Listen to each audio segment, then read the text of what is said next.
కాంగ్రెస్ ప్రభుత్వంపై తీవ్ర ఆగ్రహం వ్యక్తం చేశారు మాజీ మంత్రి బీఆర్ఎస్ ఎమ్మెల్యే హరీష్ రావు. తమ పార్టీ కార్యకర్తలపై అక్రమ కేసులు పెడుతున్నారని ఆరోపించారు.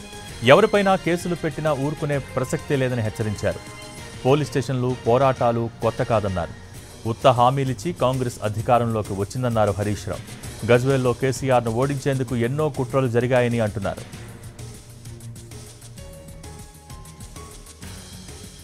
మంత్రి గారే మన ఎమ్మెల్యే ఉన్నా ఏ ఒక్కరోజన్న ఒక కాంగ్రెస్ పార్టీని లోపలేసినామా, అక్రమ కేసులు పెట్టినామా, అట్లాంటి కుట్రలు చేసిన చరిత్ర మన పార్టీకి ఉందా? మన కేసీఆర్ ఎంతసేపు ప్రజలు గెలవాలి, ప్రజలు బాగుండాలి, గజ్వేల్ అభివృద్ధి చెందాలి, మనకు కుట్రలొద్దు, కుతంత్రాలొద్దు, కేసులొద్దు అని ఆయన ఎంతసేపు మంచి నీళ్ళు ఎట్లు ఇవ్వాలి, సాగునీళ్ళు ఎట్లు ఇవ్వాలి, రోడ్లు ఎట్లా బాగా చేసుకోవాలి, గజ్వేల్ పల్లెలు ఎట్లా బాగుపడాలని ఆలోచించాడు. అది ఇవాళ మనం చేసిన పని.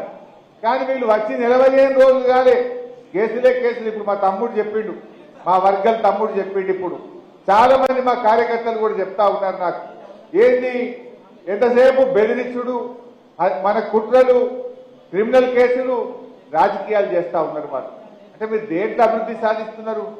కేసీఆర్ గారేమో గజ్వేల్ను అద్భుతంగా మరి ఆయన అభివృద్ధిలో ముందుకు తీసుకుపోతే మీరు కేసుల్లో ముందుకు తీసుకుపోతున్నారు. కేసీఆర్ గారేమో గజ్వేల్ ప్రజల జీవన ప్రమాణాలు పెంచడంలో పోటీ పడ్డాడు. మీరేమో కేసులు, కుట్రలు, అక్రమ కేసులు పెట్టడంలో మీరు పోటీ పెడుతున్నారు.